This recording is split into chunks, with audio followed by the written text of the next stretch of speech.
Hi mga ka-arte! Another day, another arte. So, kakain tayo nito ngayon, no? Yummy! May longganisa, homemade longganisa. Tinapa kabasi from the Philippines. Padala pa ni Mudra yan. So, ayan. Diba? Kakain sa Inday ngayon. Tanggalin na nga natin ito. Masyadong malaki. So, takaw-takaw yan. Yummy, yummy, yummy! Ito yung homemade longganisa ko. Sarap. Gusto mo sa ano? Siyempre may kanin ako.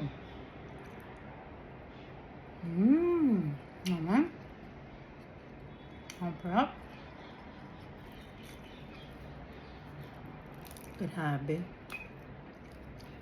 Pinadala to ni Mother. Kasi gustong-gusto kong tinapa, lalo ng kabasi. So, shout out Mother. Wala na yung stock ko. Baka naman. Padalan mo na ako ulit. Sarap. Ano to, pinapadala dito to via dun. Kung may kalala ka, may kaibigan ka, ganyan. Gagawin, i-fry muna ni Mother. Tapos pinapa-vacuum seal ko. Tapos, yun, may store siya. Ganun pa din yung lasa, walang pinagkaiba siya. Tapos, i-freezer ko para maglala siya ng, ano. Hello, bebe. Yaman ka, King. Yeah. Sarap-sarap. Naman.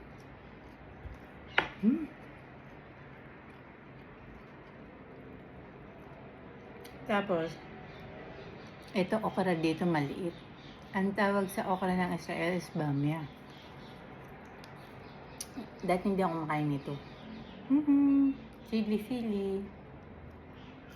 Siyempre, maano tayo sa maparas. Ano kasi maparas sa ano? Manghang. Gusto ko yan. Ano ba? Gamat-gamat. Manyamang.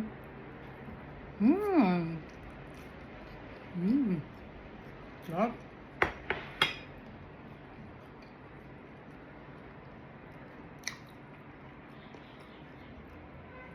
Dati hindi ako makain ng okra.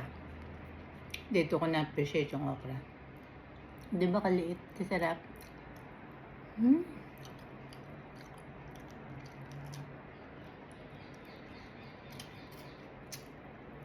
Lag ko na nga lang dito yung kanin ko. Huwag tayo masyado sa kanin. Konti lang. Isang cup lang. Okay na tayo dun. May scrambled egg din pala ako. Na inano ko ng sibuyas. Tirisin nga natin itong siling na to. Ayan. Tapos lagyan natin ng okra pa. Saw-saw. Gusto ko pa ng itlog. Ay, kanyaman. Heaven.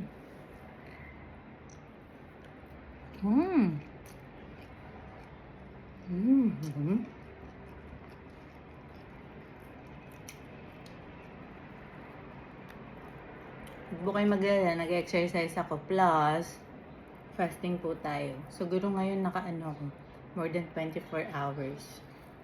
So, ito lang yung meal ko for the day. Hindi ko po ito ubusin, kaya naman.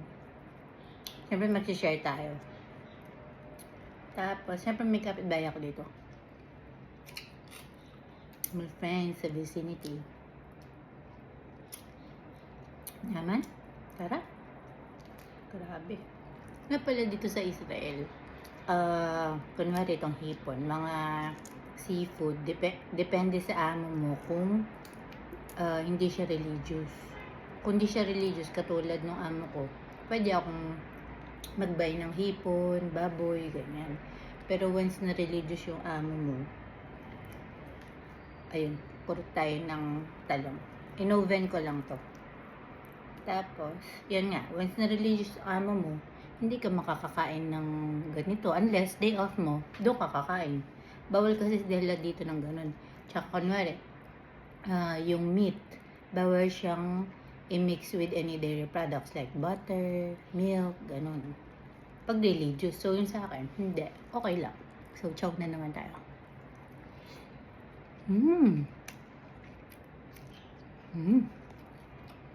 Naman. Ang galing na natin ito. Starbucks. Ayun. Manganta mo. Grabe.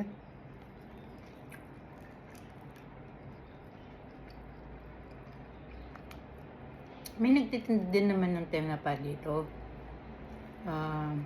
Yung iba frozen na, galing Pinas. Yung bagawan nila. Pero walang ganitong tinapa. Yung gusto ko kasi ito, kabasi. Tinapang kabasi. Walang ganon dito. So, nagpapadala talaga ako from Pinas. Tsaka yung chicharong bulaklak. Ay, naku, kanyaman ta. Bawinin naman ni Jenny Rose.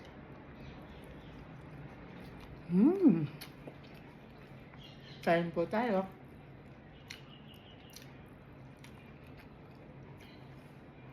Last rice na po. One cup lang talaga. Hindi na tayo pwedeng sobra dun.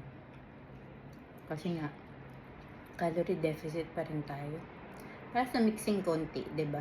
Kailangan natin mag-lose weight. Tsaka madalang lang itong ganito. Siyempre, wala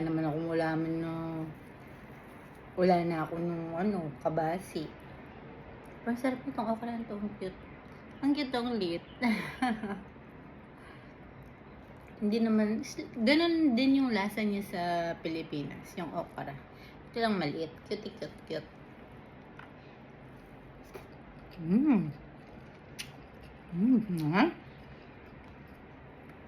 Naman yung harap itong ginawa kong skinless longganisa.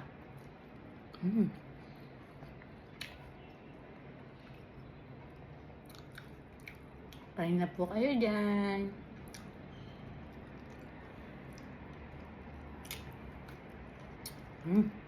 Sarap.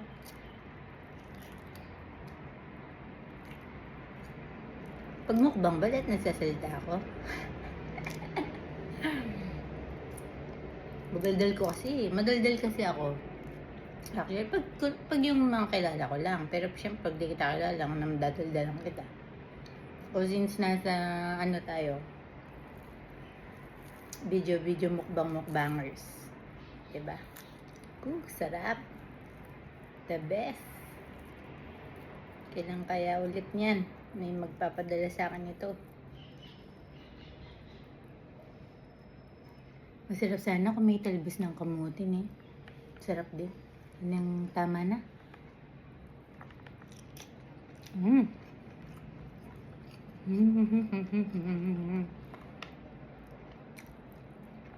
Sarap.